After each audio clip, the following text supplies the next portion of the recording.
Okay ને ભાઈ? હા હા ઓલ ઓકે. એમણે મને કહ્યું કે એમનો થોડો સામાન સુરત આવી રહ્યો છે, તો એ આપણો સામાન એમની સાથે મોકલી રહ્યા છે. અરે વાહ, આ તો બહુ સારું કહેવાય. ખરેખર એ લોકો બહુ સારા માણસો છે. હા મમ્મી. મમ્મી, તને ખબર છે એ લોકો તને પણ ઓળખે છે. શું વાત કરે છે ક્રિશ? ખરેખર? હા મમ્મી, એમણે કહ્યું કે MSB ગ્રુપના ઓનરને મારા હેલો કહેજો. હવે ક્યાં હું MSB ની ઓનર છું?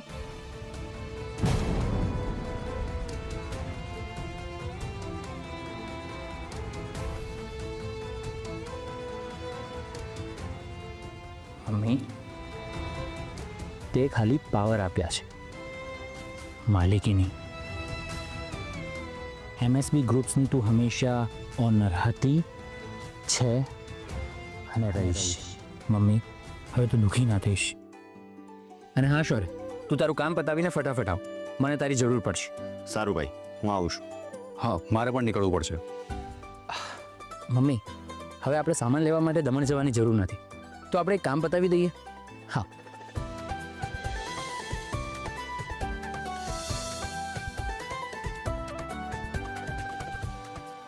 શું કહો છો મોટા ભાઈ? મારી વાત બરાબર છે ને? 500% પરફેક્ટ છે. ચાલો ત્યારે.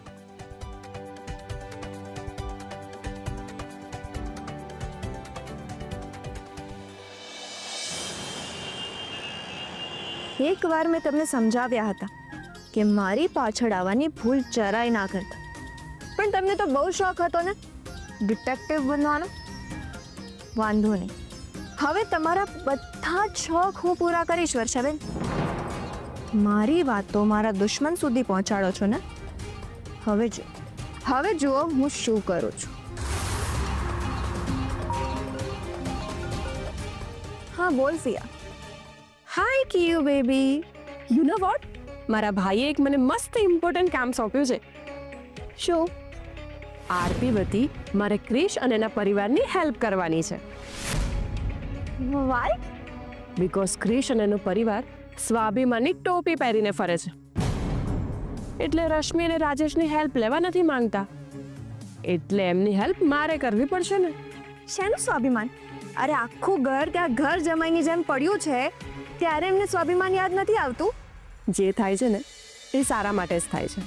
આપણને સામેથી ચાન્સ મળ્યો છે, તો એનો ફાયદો ઉપાડવાનો છે. એમાં મારો શું ફાયદો ફિયા? તારો ફાયદો એ છે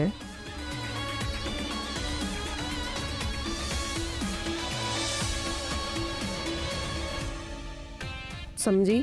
વાવ ફિયા, સુપર આઈડિયા.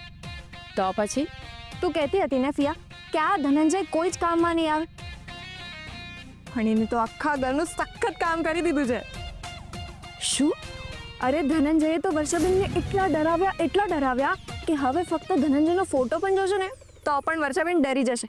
અને ઉપરથી મેં એવું પ્રોટેક્ટ કર્યું કે ઘરમાં કોઈ આવ્યું જ નહોતું, ના ધનંજય આવ્યો હતો કે ના કોઈએ દરવાજા પર નોક કર્યું હતું. નાઈસ. તને ખબર છે બાએ વર્ષાબેનને શું કીધું? બાએ તો વર્ષાબેનને એવું કીધું કે તને તો મગજની દવાની જરૂર છે.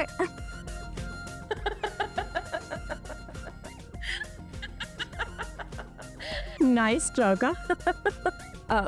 પણ કિયારા, મને એ તો કે આ ધનંજય વર્ષાને શું કહીને ગયો? અરે ધનંજયે તો વર્ષાબેનને એવી ધમકી આપી છે કે હવે તો વર્ષાબેને અને આદિ એની પાસે જવું જ પડશે. હા, આમ પણ એ તારા ઘરમાંથી જાય ને તો સારું, ખાલી જગ્યા રોકે છે. ના ફિયા, એ મારા ઘરમાં જગ્યા નથી રોકતી, એ તો મારા માટે વજીર છે, વજીર. હું ગમે ત્યારે એનો ઉપયોગ કરી મારું કામ કરાવી શકું છું. અને આમ પણ ઘરના કામ કરવા માટે કોઈ તો જોઈએ ને. તું સારી રીતે જાણે છે કે તારે વર્ષાનો ઉપયોગ કેવી રીતે કરવાનો છે. મને તો ખાલી એટલી ખબર છે કે મારા ભાઈ ભાભીની આજ્ઞાનું પાલન મારે કેવી રીતે કરવાનું છે. હા કર, તું તારા ભાઈ ભાભીના ઓર્ડર્સ ફોલો કર.